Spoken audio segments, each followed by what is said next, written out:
Hadirin sidang jamaah yang dirahmati Allah, lupa dengan orang tuanya, lupa dengan mereka yang melahirkannya, lupa dengan mereka yang selalu berjuang untuk membesarkannya. Hadirin sidang jamaah yang dirahmati Allah Subhanahu wa taala. Hari ini banyak istri-istri yang tidak lagi taat pada suaminya. Karena apa? Karena penghasilan yang berbeda antara suami dan istri. Banyak yang menganggap remeh seorang suami, banyak yang menganggap enteng seorang suami. Hari ini hadirin sidang jamaah yang dirahmati Allah Subhanahu wa taala, seorang pemimpin tidak lagi terkadang bisa dijadikan sebagai panutan, tidak lagi dijadikan sebagai pedoman, tidak lagi bisa sebagai tungkelen. Hari ini sidang jamaah yang dirahmati Allah Subhanahu wa taala, seorang menantu tidak lagi mampu berbuat baik pada mertuanya. Seorang menantu tidak lagi dapat mampu berbuat yang ikhlas kepada orang mertuanya. Dia lupa bahwa suaminya, bahwa istrinya itu berasal dari orang jerih payah orang tuanya. Hadirin sidang jamaah yang dirahmati Allah Subhanahu wa taala.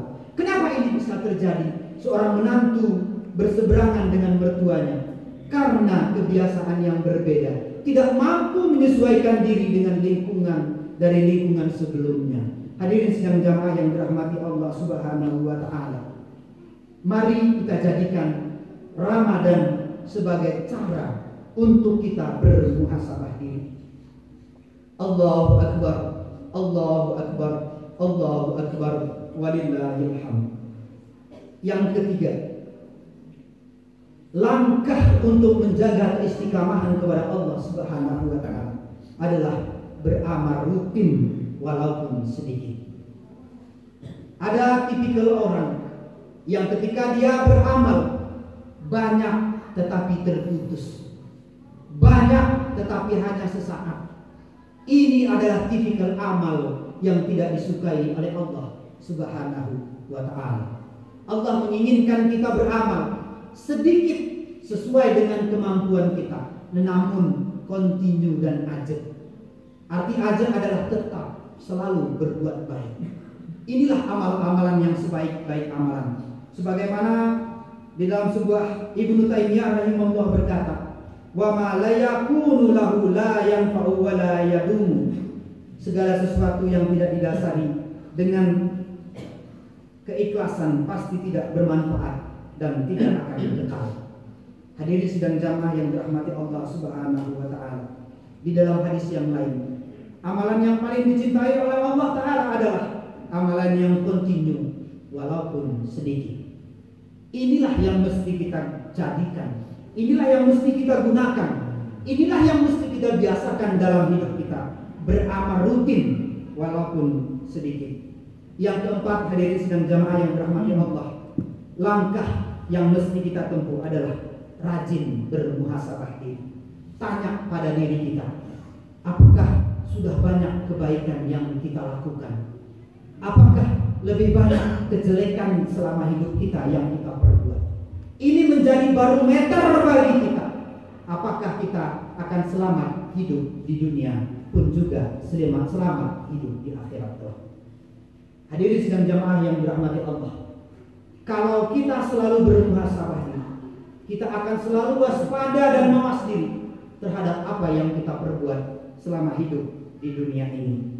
Mudah-mudahan apa yang kita lakukan lebih banyak baiknya daripada kemaksiatan kepada Allah Subhanahu wa taala. Rajin mengkoreksi diri kita menjadi satu patokan bahwa kita menjadi timbangan bagi kita, apakah kita akan selamat hidup di dunia pun juga selamat hidup di akhirat kelak. Langkah yang kelima, memilih teman yang soleh. Teman menjadi acuan bagi kita dalam bergaul dan beradaptasi. Hadirin sidang jamaah yang dirahmati Allah Subhanahu wa taala. Pepatah Arab mengatakan, as-sahibu sahib. Yang namanya sahabat itu bisa menentukan, bisa menarik kita. Sahabat menentukan arah. Sahabat menentukan kemana kita akan menuju. Hadirin sidang jamaah yang dirahmati Allah Subhanahu wa taala. Mudah-mudahan ini menjadi petunjuk bagi kita. Mudah-mudahan Allah Subhanahu wa taala selalu memberikan hidayahnya kepada kita agar kita tekun dan istiqamah dalam beribadah kepadanya. Akhirnya kami memohon kepada Allah Subhanahu wa taala agar senantiasa memberikan kita petunjuk dan taufik untuk tetap beramal saleh selepas Ramadan ini. Moga amalan ini di bulan Ramadan ini, yaitu amalan salat malam, membaca Al-Quran, bersedekah dan lainnya, diterima oleh Allah Subhanahu wa taala. Moga kita diberikan keistiqamahan serta diberikan keistimewaan untuk bertemu dengan bulan Ramadan yang akan datang. Amin. Barakallahu li wa lakum fil Qur'anil Karim.